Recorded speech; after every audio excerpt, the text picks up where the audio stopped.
আরে প্রীতম, এটা কি করছিস তুই? এ তো আগুনে পুড়িয়ে দিলি আমার মেয়েটার চুলটা। তুই কি করছিস এটা? তার মধ্যে ধোঁয়া বের হচ্ছে। তার মধ্যে ধোঁয়া বেরোচ্ছে? হ্যাঁ, চুল ভালো না গো, আসল কথা। আমার মেয়ের চুল ভালো না? আমার মেয়ের সব কিছু ভালো। তুই এরকম করে আগুনে পুড়িয়ে দিচ্ছিস শেষ পর্যন্ত? হ্যাঁ, কি করবো বলো, কিছু করার নেই, পোড়াতে হবেই। চুল ভালো না তো কি করবো?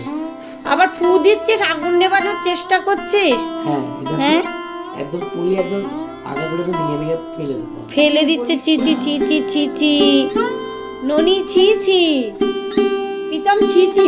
চুপ করো তুমি, বের করো। এইটা হচ্ছে, এই যে আগুন লেগেছিল বলেছিলাম, সেইটার আসল লুকটা হচ্ছে এইটা। প্রীতম কিন্তু একজন আদতেও আগুন লাগেনি, প্রীতম আগুন লাগাতেই পারে না। কি প্রীতম? একদম না, প্রীতম খুব ভালো মেকআপ আর্টিস্ট। এটা আমাদের মজা, ওর সঙ্গে আমার সত্যি খুব মজার। মা ছেলের সম্পর্ক তো, মা ছেলের সম্পর্ক একটু মিষ্টি মজার, একটু টকের, সব রকম মিশিয়ে।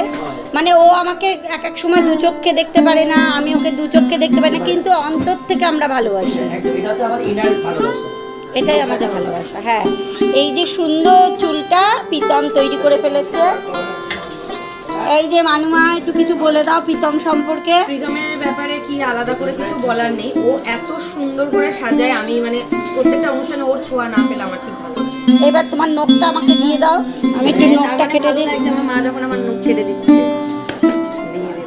কেন, স্কুলে গেলেও কেটে দিতাম, তখনও কি ভালো লাগে? ঠিক আছে, ভালো লাগতো বলে। হ্যাঁ।